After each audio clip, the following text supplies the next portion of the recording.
ರಾಯಚೂರು ನಗರದ ಎಕ್ಲಾಸ್ಪುರ ಗ್ರಾಮದಲ್ಲಿ ಇರುವಂತಹ KBJNL ಬಸನಗೌಡ ಎಕ್ಸಿಕ್ಯೂಟಿವ್ ಅಧಿಕಾರಿ ಅವರ ಸಂಬಂಧಿ ಮನೆ ಅಂದರೆ ಮಾತೃಪಾರ್ವತಮ್ಮ ನಿಲಯ ಶಿವನಗೌಡ ಬಸನಗೌಡ ಅವರ ಅಣ್ಣನ ಮನೆಯ ಮೇಲೂ ಕೂಡ ಲೋಕಾಯುಕ್ತ ಅಧಿಕಾರಿಗಳು ಬುಧವಾರ 6 ಗಂಟೆಗೆ ದಾಳಿ ನಡೆಸಿದ್ದಾರೆ.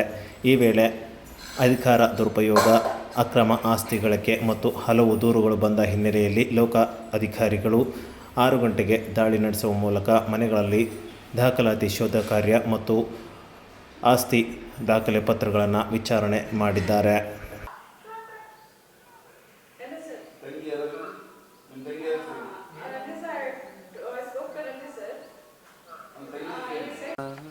ಶಿವಾನಂದ್ ಪವಾಡ್ ಶೆಟ್ಟಿ ಸರ್. ಹಾಂ ಸರ್, ಶಿವಾನಂದ್ ಪವಾಡ್ ಶೆಟ್ಟಿ ಅಂತಿದ್ದಾರೆ. ಹಾಂ ಹಾಂ. ಈಗ ಎಲ್ಲಿ ಕಡೆ ರೇಡ್ ಮಾಡಿರಿ ಸರ್? ಈಗ ನನಗೆ ಇಲ್ಲಿ ಕಳಿಸಿದ್ದಾರೆ, ಎಷ್ಟೇ ಗೊತ್ತು ನನಗೆ. ಹೌದಾ ಸರ್? ಅವ್ರಿಗೆ ಪೂರ್ತಿ ಡೀಟೇಲ್ ಕೇಳ್ತಾರೆ ಅವ್ರಿಗೆ. ಸರ್ DS ಅವ್ರು ಇಲ್ಲಿ ಬಂದಾರಲ್ಲ ಸರ್? ಇಲ್ಲ, ಇಲ್ಲಿ ನಾನು ಇನ್ಚಾರ್ಜ್. ಎಷ್ಟು ಕಡೆಗೆ ಆಗಿತ್ತು ಸರ್ ಈಗ? ನನಗೆ ಗೊತ್ತಿರೋದು ಇದು ಒಂದೇ. ಹಾಂ ಹಾಂ ಹಾಂ. 6-7 ಕಡೆ ಆಗಿರ್ಬೋದು ಅಂದ್ಕೊಳ್ತೀನಿ. ರೈಟ್ ರೈಟ್ ಕೇಳಿ. ರೈಟ್.